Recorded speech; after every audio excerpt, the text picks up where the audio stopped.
Good afternoon, everyone. Welcome to Brewing Live All New Season episode number 100 for mental preparedness in the new landscape of living amidst challenges of our present time.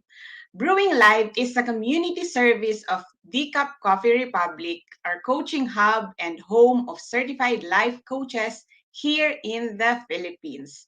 In partnership with Life Coach Philippines, our heart here as game changers is to brew mental fitness in your space and help nurture holistic mental health for you and the people that matters to you. So shout out to all my fellow game changers serving in this corner of the digital space and advancing life coaching ethically and authentically. Giving is a lifestyle that never goes out of style, so I encourage you to expand your heart today by supporting the works that we do by blessing Decaf Coffee Republic with your food and beverage order. We have delicious vegan meals and fresh guyabano for easy switch to healthy eating, and we also have sausage platter, waffles, and cakes for your favorite and classic comfort food. Please check our FB page for the menu of sumptuous meals and refreshing drinks or connect with Coach Rezzhel through 0917-586-1661 to bring the Cup Coffee Republic experience to your place. We are open from 9 a.m. to 7:30 p.m.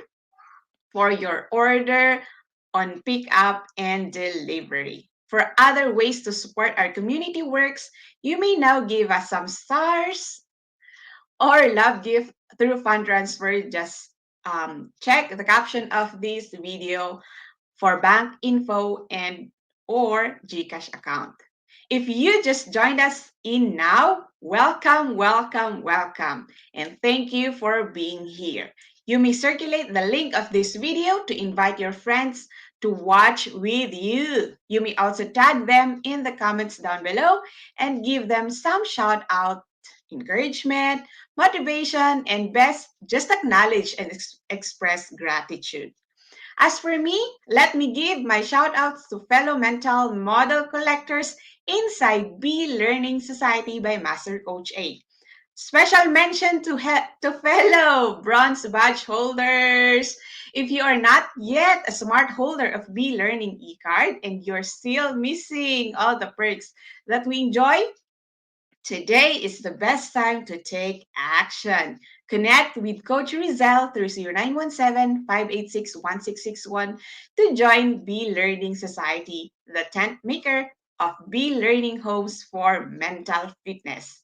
For this, you will enjoy 5% food and beverage discount from Decaf Coffee Republic and get full access to Mental Model Master Class by Master Coach A happening every fourth Saturday of the month, plus a benefit from the 90-minute free coaching session with a coaching uh, senior coach from Life Coach Philippines. Save the date for October 30th at 7 p.m. Philippine time for our next mental model masterclass. As Master Coach A will teach us about the thought leadership mental model mastery. Learn the thought leadership mental model and discover how to become a 21st century knowledge entrepreneur. For more information regarding this and registration details and assistance, connect with Coach Rezzhel through 0917-586-1661. Moving on for today's episode, be excited. I will be sharing dopamine. The title of our episode today is Dopamine, episode number 100. Please do tag your friends, forward this video link, and invite others to join our conversation on mental preparedness. So I am life coach Cherry Minas. I am mentally fit to actually serve you today. And I am also a chemical engineer by profession. That's my bachelor's degree. And I am working as a technical sales executive for a local distributor of laboratory equipment. So there, and also I am the founder and creator of the Delta FX community. And if you're resonating with whatever that I say, and if you want to join me in my movement, then join me inside the Facebook group, the Delta FX community. So hello. And if you're watching this on the replay, comment hashtag replay and do send us message if you wish to connect with any points that resonates with you. You may find the YouTube link where you can watch the replay of all the episodes of Brewing Live in the caption of this video. Please do follow and subscribe to the channel so you'll be notified when new learning videos becomes available. So today, again, we are going to be talking about dopamine. So what are your thoughts on dopamine and what do you know about dopamine? So before I went into research and listening to people who are actually doing real research on, on dopamine, my thought about dopamine is it's like the source of your motivation. It's kind of a protein that is produced by our body, and that's just it. So because I will be sharing this with you, I have learned through research, through Google, through books, and people like Andrew Huberman, for me to be able to to share with you credible, facts that you can learn from and you can it take away from for today's sharing. So be alert and share us what your thoughts are, what to you is dopamine and how is dopamine going to help you with your day-to-day lives. So there. And taking this from again from Andrew Huberman, he said, don't spike dopamine prior to engaging in effort, and don't spike dopamine after engaging in effort. Learn to spike dopamine from the effort itself. So while we are discussing about dopamine, we're going to talk about dopamine and the things around it. Reflect on how and on why this was actually said by Dr. Andrew Huberman. So let's start with defining what dopamine is.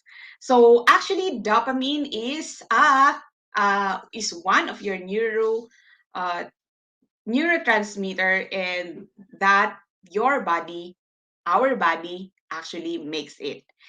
Dopamine is your protein for motivation, focus, and satisfaction. So have you ever experienced being lethargic, being lazy, like this especially if like the weather is like this, the weather where I am now is that sunny, it's like it's a gloomy day, then it adds up to like it's a lazy day, I feel lethargic. Then one primary one primary thing that you should look at is the amount of dopamine that is in your system, and that's what we're going to talk about today. If you want to be motivated, why do you have cravings, why why can't you focus, then you may want to look at dopamine. So as I am again, as chemistry is one of my favorite subject and as I am a chemical engineer, so let's look at the chemical formula for dopamine. So dopamine is organic, and the formula is C8H11 NO2. So that means it has 8 carbons, it has 11 hydrogen that is attached to it, and an NO2. So that is your dopamine. Mainly, dopamine is a transmitter, but actually it can actually be looked at as a neuromodulator. That means that when other things are happening in your body, in your system, especially your nervous system, then this dopamine is one that regulates what is happening around. So that is your dopamine. And as I've said, we are going to look at dopamine today as a source or something that relates to your motivation, to your focus and satisfaction. Who who else here needs more motivation? Who else here think that they need motivation, that they need more motivation, more focus in their lives? So yeah, let's talk and let's see how dopamine is actually related to your motivation, your focus. So yeah, let's look at dopamine and its according to the neural pathways that it follows, because these are neural circuits, di ba? Pag may circuits, so may nangyari, may process daw. So these are neural circuits, and let's look at two important pathways where dopamine is actually released. So first here is what we call the mesocortical limbic pathways, where reward and reinforcement is being tapped on. So yeah, it is when you're looking at addiction, because the reward system addiction. When you're looking at addiction, you're going to actually tap in on this pathway, the mesocortical limbic pathway, and did you know that movement is also related to your dopamine? And when you're going to look at movement, you're going to look at the pathway, the nigrostriatal pathway. So these are some of the things that you want to look at. And some other things that you want to look at is why is it that sometimes you are motivated, you have cravings, you want to do something, and why is it that other times you feel lethargic, you feel lazy, and you are unmotivated, and like you are unfocused in what you want to do, and you know that you want to achieve something, you want to finish something, and you really want to actually access why or how are you going to increase dopamine release? Maybe if you have heard the term dopamine hit, if they say dopamine hit, then they are saying that you've reached like you've had an overflow of dopamine in your system, and that you are motivated, you are excited. So whenever an example of this, when like there's a peak in your dopamine, is that when you're about to be speaking in public. So hello to all the public speakers. To be speaking in public, you get nervous. That's a peak of that's a rise of actually of dopamine. But however, on the other side, when you feel lethargic, you're motivated, that means that you have low supply of dopamine in your body. And as you remember, I've said that actually dopamine is being created by your own body. So how does that look? I want to be motivated. I want to be excited because I want to finish this project. What do I do?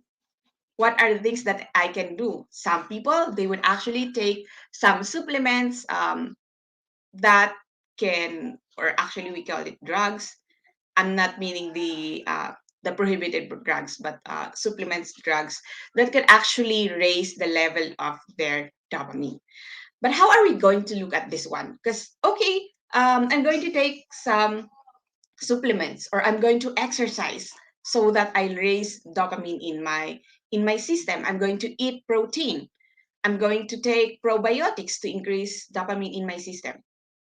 But that's not the only thing, because there's other thing that is happening in your system. So let's look at what we call the tonic and basic levels of your dopamine. When you say tonic, that means that it speaks about the low level or the baseline of your dopamine.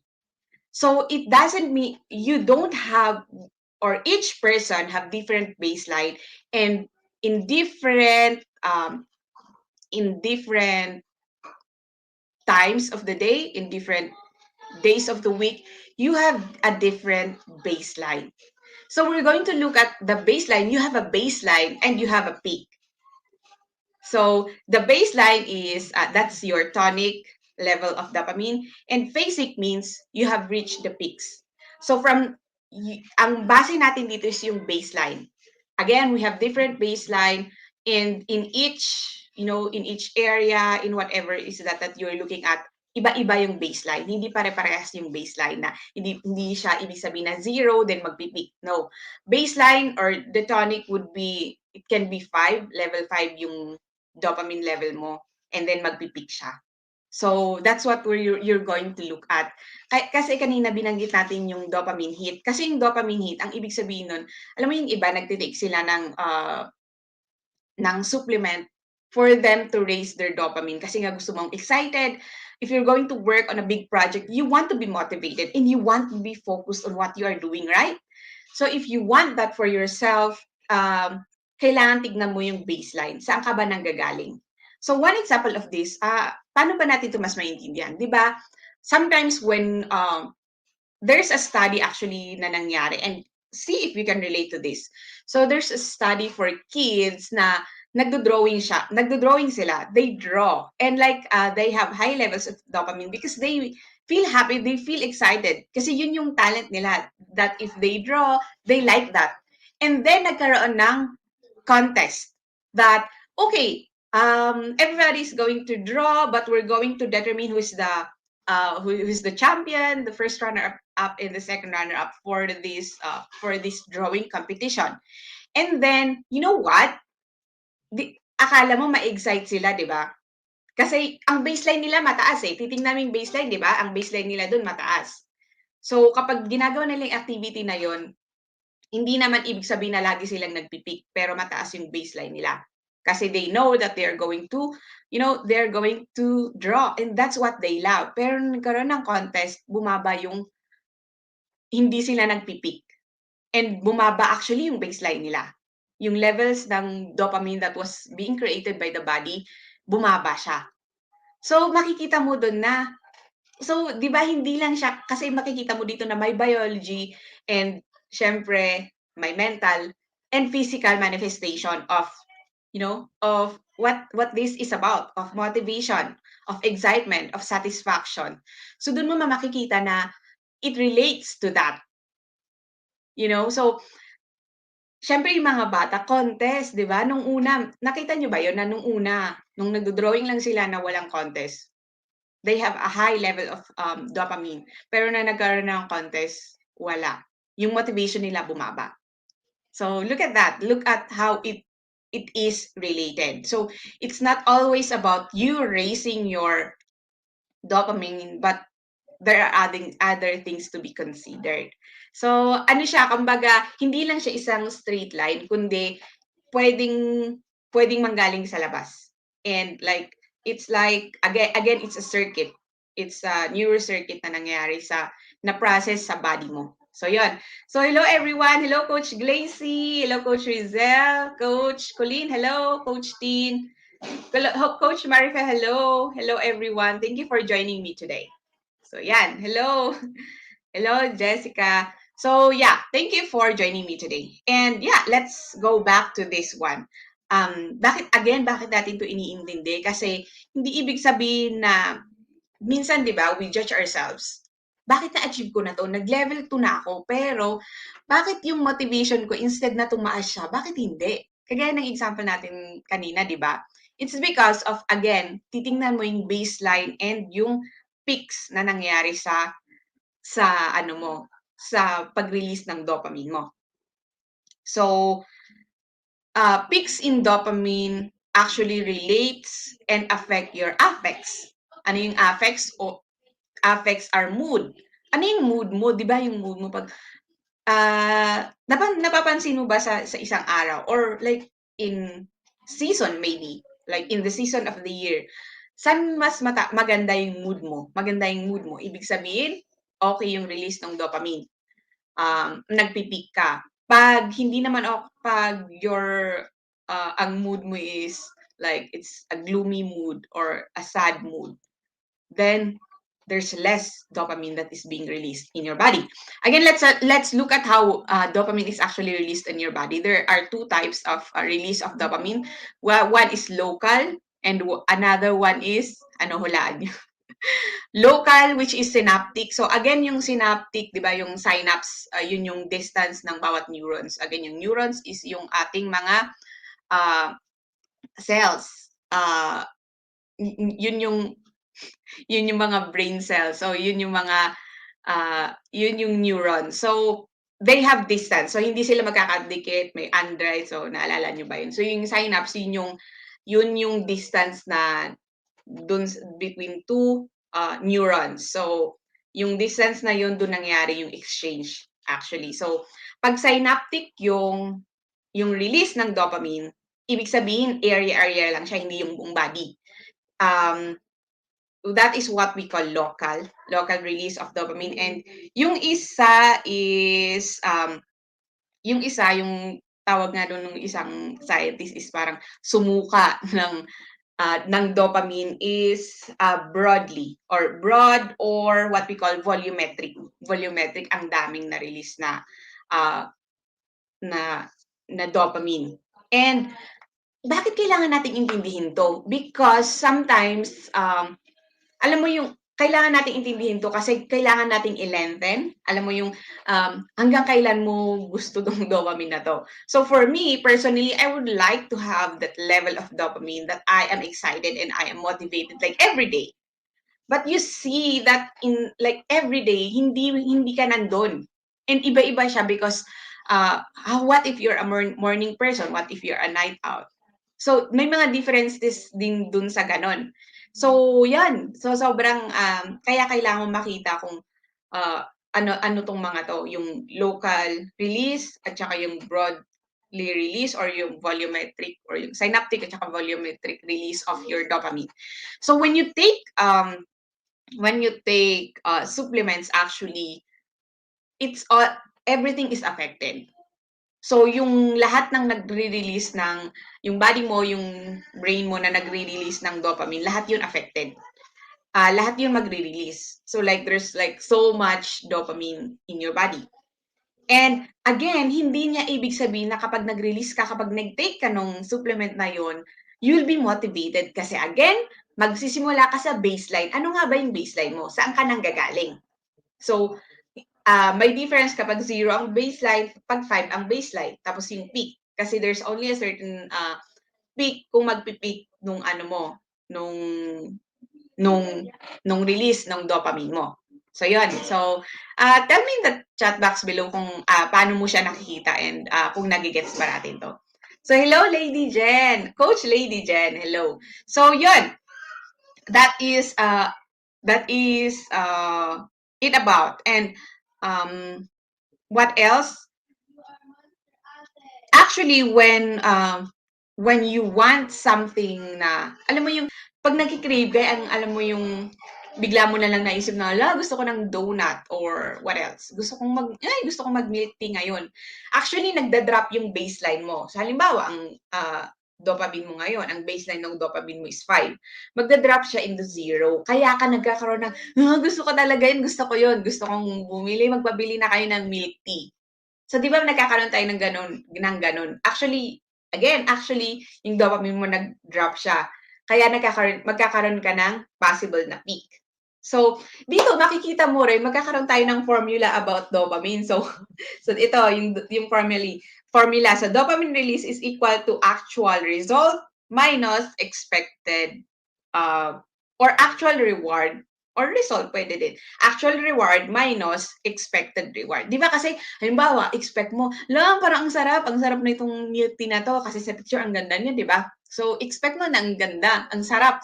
Pagdating niya, hindi masarap. Tapos, nainis ka pa dun sa nag-deliver. So, ano ba yan? Parang yung experience mo bumaba. So, yung dopamine release mo, hindi ganun yung dopamine release mo, hindi siya mataas. So, ganun siya nag-work. So, di ba, ang galing? So, kaya ako sinabi kanina na kapag excited ka, actually yung baseline mo bumababa. Bababa siya. Then, kapag na-receive mo na yun, dun na yung dopamine release. Marirelease na siya na, yun, Tas dun mo malalaman kung satisfied ka ba or hindi. So again, dopamine is your neurotransmitter, neuromodulator for your motivation, for your satisfaction, and for your cravings, and for your movement. So, itouch natin konti yung movement. So, ano naman yung kinalaman ng dopamine sa movement? So, if you know yung Parkinson's disease. So, I remember Parkinson's disease kasi naging sakit siya nung dating Pope, si Pope John Paul II. And kaya talaga na-remember ko yun, di ba? And if you have a close encounter with a person with Parkinson's, tell me in the comments below. So, di ba, nagkakaroon ng ano sa movement, yung movement talaga yung affected doon. So, ibig sabihin nun, walang nare-release yung body, nagkaroon ng problema sa mind. So, kaya talaga siya, mostly brain siya. Nagkaroon ng kanina naalala yung pathways na binanggit ko. So, sa mind yun kasi sa brain siya na nangyayari. So, ibig sabihin, kapag may Parkinson's yung tao, affected yung ating, ano yung pangalawa nating pathway, yung nigrostriatal pathway. Because that's your pathway for your movement. So, ibig sabihin, kapag may Parkinson's yung tao, nagkaroon siya ng problema doon. So, yun. Share with me kung ano yung mga natututunan nyo dito. And, yan. Kasi, excited ako because this is motivation. So, yan. And what else can we say about this one? And actually, if you are one person na ang dopamine for you is all about motivation, motivation, cravings, and related siya sa yung nagkakaroon ng addiction, di ba? Kaya nagkakaroon ng addiction kasi bumababa yung level of dopamine, tapos gusto mo nang i-feel, so magte-take ka ng ano yung addiction mo. So, pwede kang mag-shopping. So, nagkakaroon ng yun yung sinasabi nilang dopamine hit. Kasi nare-release siya. Pero actually, short time siya. And you know that if it's addiction, meron siyang ibang bad na consequence. So, yun yung nangyayari pag sa addiction. So, again, ang addiction is not just for drugs and alcohol. It could be for gambling, shopping. What else? What are other addictions that you know? So, yun naman, yun yung pathway niya is mesocortical limbic pathway. So, yun. So again, levels of dopamine is the primary determinant of how motivated you are, excited, mga ganon. Hindi lang naman siya yung reason, pero it's the primary one. That's why a lot of scientists are actually looking at dopamine. And syempre yung mga gumagawa din ng gamot, they're actually looking at that. And yung mga, alam mo yung mga naglalagay ng mga addiction. So it's actually bad, but people are doing that. So in marketing, they do that as well. So yeah, it's backed by science. They do that. That's why if I were you, you have to know that. You have to know all about dopamine because it doesn't mean that, again, kung makikita nyo, it is being produced by your body. But we're always looking outward, outside of us, of how we're going to be motivated in all. But it actually, again, yung sinabi ni Dr. Huberman, it's in the effort. Dapat yung dopamine natin manggaling siya dun sa effort, hindi yung before, hindi yung after. Kasi di ba, bakit niya sinabing after? Kasi di ba, parang yung sa mga addiction nga, pag bumaba yung ano mo, maghahanap ka ulit. Alam mo yun, nung hindi na natapos, hanap ng hanap. Kaya nga sabi din nung isang, kung saan ko natutunan is, you have to turn off your dopamine, sabi niya, dopamine circuit, and look at your here and the now circuit. So, i-turn on mo yun. Ibig sabihin, if you have, syempre, nagkaroon ka ng dopamine, motivated ka, you have reached something, you have achieved something, enjoy that, celebrate that.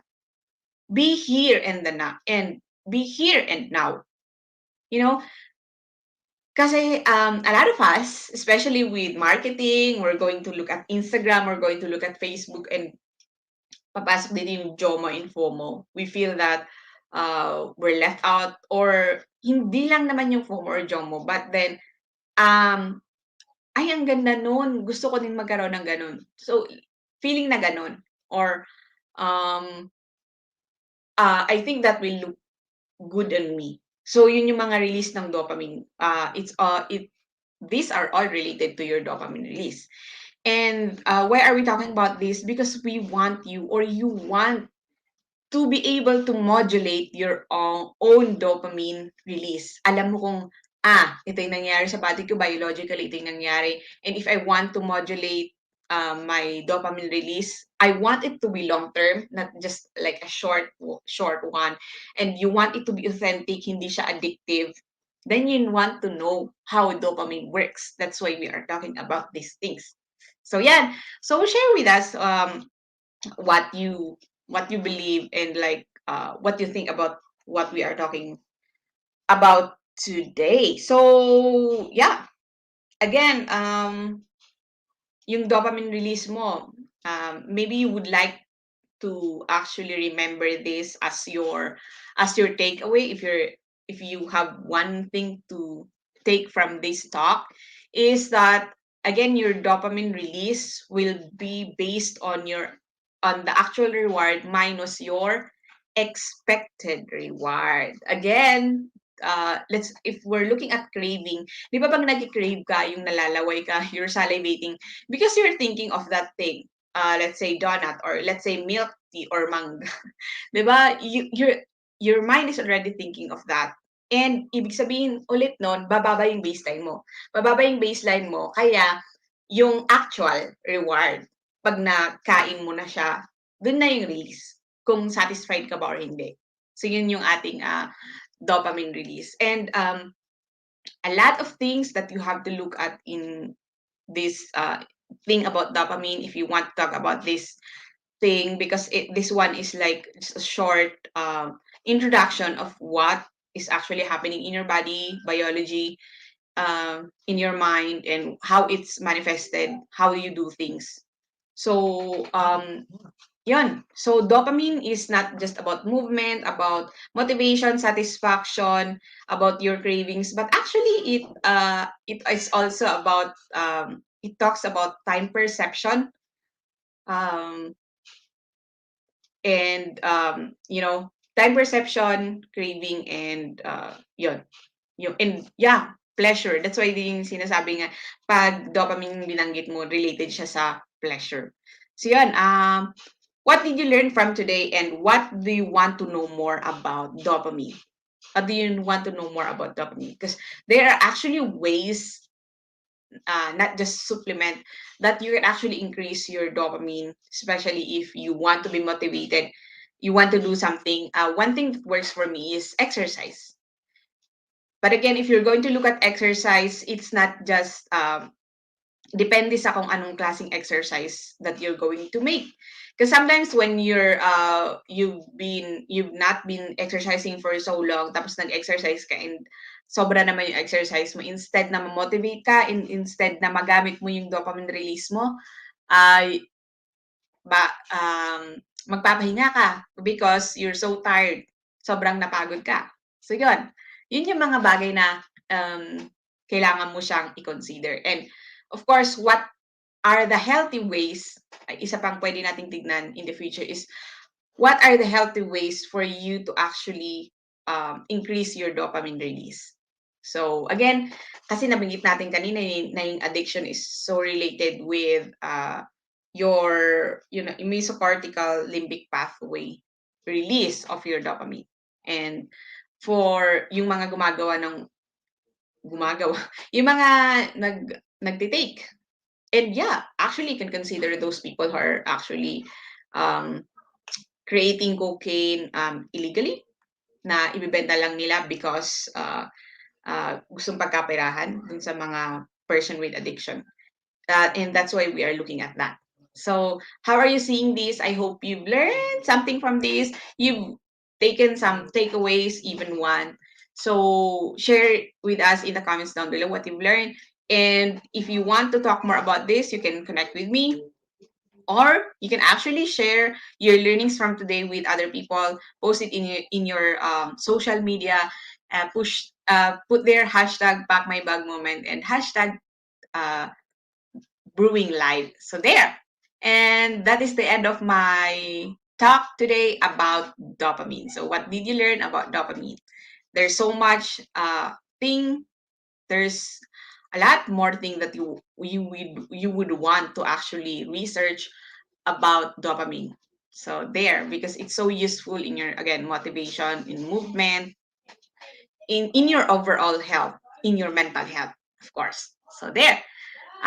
So again, balikan natin yung sinabi kanina ni Andrew Huberman when he said, don't spike dopamine prior to engaging in effort, and don't spike dopamine after engaging in effort because gusto muna namang magkaroon.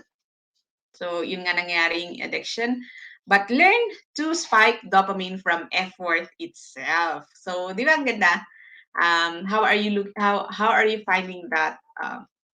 That that phrase, that sentence, that statement actually from Andrew Huberman.